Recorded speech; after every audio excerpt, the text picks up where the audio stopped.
हमारे solar system के तमाम प्लैनेट्स में से अगर कोई प्लैनेट सबसे ज़्यादा खूबसूरत है और दिलकश भी तो वो है सैटर्न। चमकते हुए रिंग्स और परफेक्ट गोल्डन कलर। और एक और बात, जो चीज़ें बहुत ज़्यादा खूबसूरत नज़र आती हैं वो उतनी ही ज़्यादा ख़तरनाक भी होती हैं। तो आज की इस वीडियो में हम चलेंगे सैटर्न के सफ़र पर, जहाँ पर कुछ ऐसे मिस्टीरियस राज मौजूद हैं जिसने नासा को ना सिर्फ हैरान कर दिया बल्कि उन्हें ये भी सोचने पर मजबूर कर दिया कि ऐसा अजीबोगरीब प्लैनेट हमारे सोलर सिस्टम में आखिर आया कहाँ से।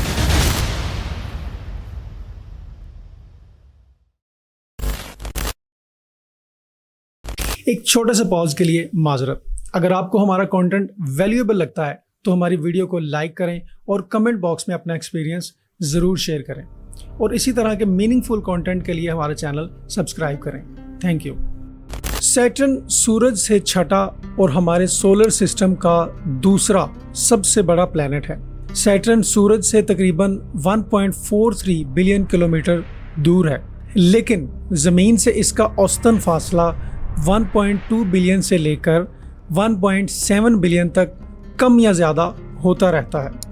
डिपेंड करता है कि दोनों अपनी अपनी ऑर्बिट में किस पोजीशन पर हैं। ये प्लैनेट इतना ज़्यादा दूर है कि अगर हम नासा के फास्टेस्ट स्पेसक्राफ्ट में बैठकर अर्थ से सैटर्न पर जाएं तो हमें वहां पहुंचने में तकरीबन पूरे 3 साल और 2 महीने लग जाएंगे। सैटर्न इतना बड़ा प्लैनेट है कि इसके साइज़ का अंदाज़ा आप इस बात से लगा सकते हैं कि ये हमारी ज़मीन से तकरीबन 9.5 गुना ज़्यादा बड़ा है, और सैटर्न के अंदर अर्थ जितने तकरीबन 764 प्लैनेट फिट आ सकते हैं। और अगर आप सैटर्न का साइज़ सूरज के साथ कंपेयर करें तो सूरज सैटर्न से तकरीबन 1700 गुना ज़्यादा बड़ा है। सैटर्न के ऊपर क्लाउड्स हैं और उनमें विंड चलती है तकरीबन 1800 किलोमीटर पर आवर तक, और इसके नॉर्थ पोल पर एक परफेक्ट हेक्सागोन शेप जैसा स्टॉर्म भी चलता है जो पिछले 40 सालों से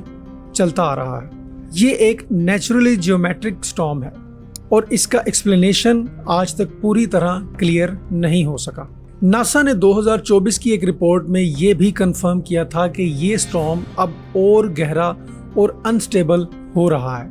सैटर्न को एंशिएंट टाइम से ही डिस्कवर किया जा चुका था, क्योंकि मरकरी, वीनस, मार्स, जुपिटर और सैटर्न ये 5 ऐसे प्लैनेट्स हैं जिनको हम अपनी आम आंख से भी बगैर किसी टेलीस्कोप के आसमान पर देख सकते हैं। ये तमाम प्लैनेट्स हमें एक बड़े स्टार की तरह नज़र आते हैं, और यही वजह थी कि एंशिएंट टाइम के लोगों को लगता था कि हमारे सोलर सिस्टम में सिर्फ 5 ही प्लैनेट्स हैं, क्योंकि उस टाइम पर कोई टेलीस्कोप नहीं थी जिसे वो बाकी प्लैनेट्स को देख पाते।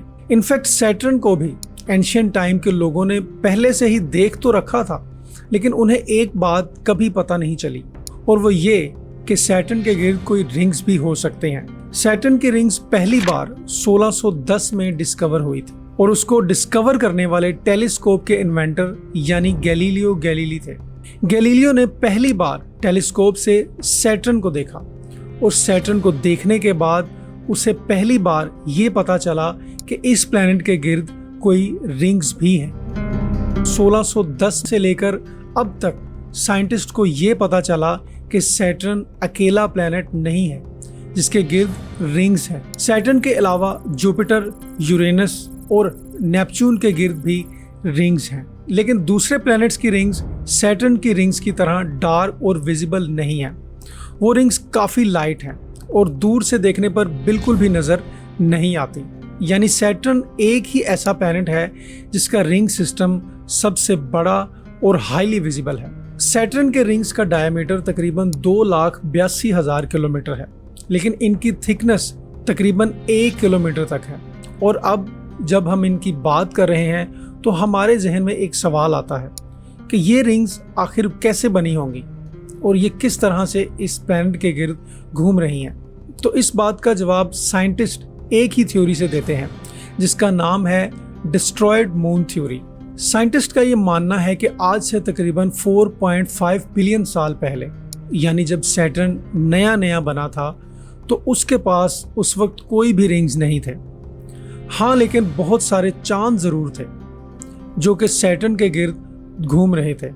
साइंटिस्ट का ये मानना है कि सैटर्न का एक मून इसके करीब आया और सैटर्न की पावरफुल ग्रेविटी ने उस मून के टुकड़े टुकड़े कर दिए। फिर वो टुकड़े सैटर्न के गिर्द घूमने लग गए और शायद फिर इसी तरह सैटर्न के गिर्द रिंग्स बन गए। साइंटिस्ट की एक और थ्योरी के मुताबिक कि जिसका नाम है लेफ्ट ओवर मटीरियल थ्योरी, जब सैटर्न बना था उस वक्त कुछ मटेरियल जिसमें आइस और पत्थर थे इस प्लेनेट का मून नहीं बन पाए और सैटर्न के गिर्द ही चक्कर लगाते रहे। वक्त के साथ साथ वो मटेरियल रिंग्स की शक्ल में सेट हो गए, क्योंकि मोस्टली ये रिंग्स 95% आइस क्रिस्टल्स हैं और बाकी 5% रॉकी डस्ट से मिलकर बनी है। 15 अक्टूबर 1997 में एक कैसिनी नाम का स्पेसक्राफ्ट सैटर्न पर भेजा गया, जो कि 7 साल लगातार सफर करने के बाद 1 जुलाई 2004 को सैटर्न के ऑर्बिट में एंटर हुआ। इस स्पेसक्राफ्ट ने 13 साल सैटर्न के ऑर्बिट में गुजारे। उसने रिंग्स के बीच में फ्लाई किया और हमें ऐसी ऐसी तस्वीरें दी जो इंसानी आंख पहले कभी नहीं देख पाई। फिर उसके बाद 2017 में कैसिनी ने सैटर्न के एटमॉस्फेयर में एक डेलिब्रेट सुसाइडल डाइव किया ताकि उसका डाटा कंटेमिनेट ना करे सैटर्न के मून्स को। यानी साइंटिस्ट को ये लगा कि स्पेसक्राफ्ट पर ज़मीन के कुछ जर्म्स, बैक्टीरिया बच सकते हैं और अगर ये स्पेसक्राफ्ट सैटर्न के मून्स पर गिर गया तो ये जर्म्स वहाँ के माहौल में मिलकर फ्यूचर में उन मून्स पर लाइफ टेस्ट को कंफ्यूज कर देंगे। फिर पता नहीं चलेगा कि जो लाइफ मिली है वो असली वहीं की है या हम यहाँ से लेकर गए थे। इसलिए कैसिनी को 2017 में सैटर्न के एटमॉस्फेयर में जला दिया गया ताकि सैटर्न के तमाम मून्स सेफ रहें और आने वाले मिशंस का डाटा बिल्कुल सही मिले।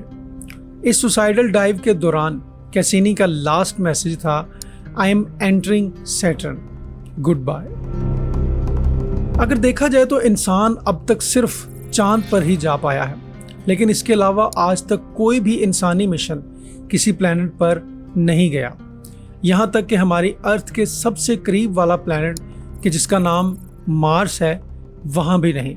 हालांकि साइंटिस्ट के नज़दीक मार्स बाकी तमाम प्लैनेट्स में से इंसानी ज़िंदगी के लिए एक बहुत ही ज़्यादा फ्रेंडली प्लैनेट है। और रही बात सैटर्न पर लैंड होने की, तो मैं आपको बता दूं कि सैटर्न बहुत ही ज़्यादा ख़तरनाक गैसेस से बना हुआ एक ऐसा गैस जाइंट प्लैनेट है जहां लैंड होने के लिए कोई भी जगह नहीं है।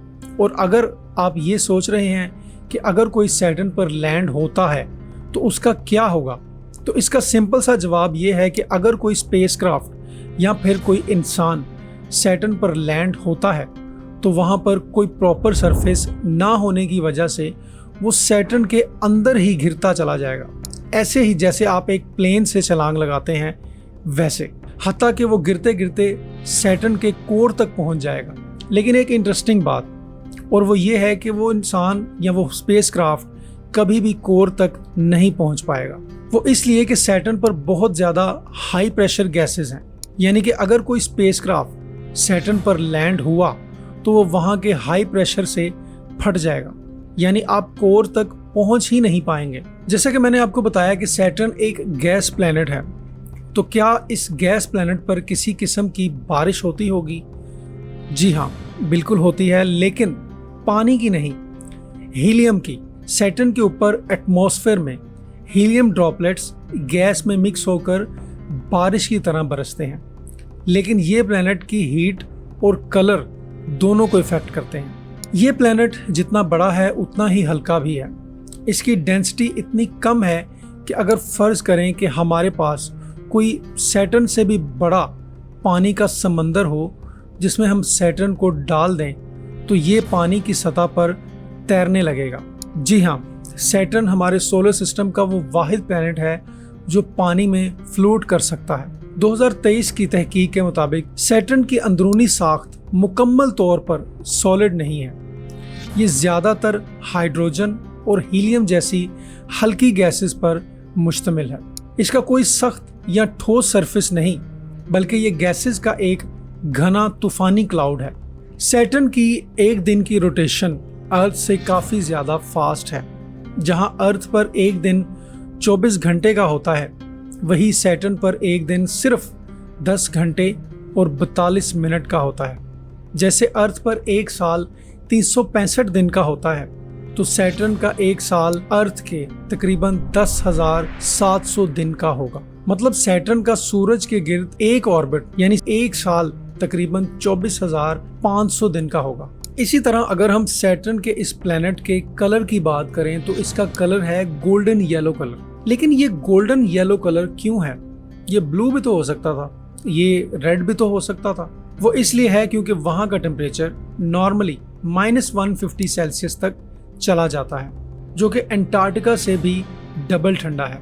साइंटिस्ट का ये मानना है कि सैटर्न का ये येलो कलर उसके बादलों की वजह से है, जो कि अमोनिया आइस से बने हुए हैं। जब सूरज की रोशनी उन बादलों पर रिफ्लेक्ट होती है तो वो सैटर्न को येलो कलर का बना देती है। सैटर्न के बारे में इतना कुछ जानने के बाद ये बात तो कंफर्म है कि सैटर्न पर कभी लाइफ पॉसिबल नहीं हो सकती। इसके अलावा ना तो वहाँ पर रहने के लिए कोई प्रॉपर सनलाइट है और ना ही अर्थ के जैसे पानी और ऑक्सीजन वगैरह। और सैटर्न पर लाइफ का सुराग ढूंढना तो दूर, बल्कि वहां जाने के बारे में सोचना भी बेवकूफ़ी है। सैटर्न हमें जीने की उम्मीद तो नहीं देता, लेकिन उसके कुछ चांद ज़रूर हैं जो हमें जीने की उम्मीद देते हैं। सैटर्न के पास इस वक्त 145 मून्स हैं, जो कि उसके सबसे ज़्यादा मून्स रखने वाला प्लैनेट भी बनाते हैं। जब साइंटिस्ट ने सैटर्न के मून्स को स्टडी करना स्टार्ट किया तो उन्हें वहाँ पर एक बहुत ही ज़्यादा दिलचस्प और इंटरेस्टिंग चीज़ मिली। और वो इंटरेस्टिंग चीज़ आपको पता है क्या है? वो थी लाइफ। जी हाँ, बिल्कुल। सैटर्न के मून्स पर साइंटिस्ट को लाइफ के हवाले से ऐसे क्या सबूत मिले और ऐसी क्या उन्हें चीज़ मिली कि जिससे वो इस हद तक उस पर रिसर्च करना स्टार्ट हुए कि उनकी रिसर्च फिर कभी ख़त्म नहीं हुई। और उस रिसर्च में उन्हें ऐसा क्या मिला, ये हम जानेंगे सैटर्न के पार्ट 2 में। और अगर आप मेरी तरह दिलचस्पी रखते हैं तो इस वीडियो को लाइक करना मत भूलिएगा और कमेंट में पार्ट 2 भी मेंशन कीजिएगा, ताकि मैं इसका पार्ट 2 जल्द से जल्द बनाऊं। मेक श्योर कि आप इस वीडियो को लाइक करें और चैनल को भी सब्सक्राइब कीजिएगा। Thank you.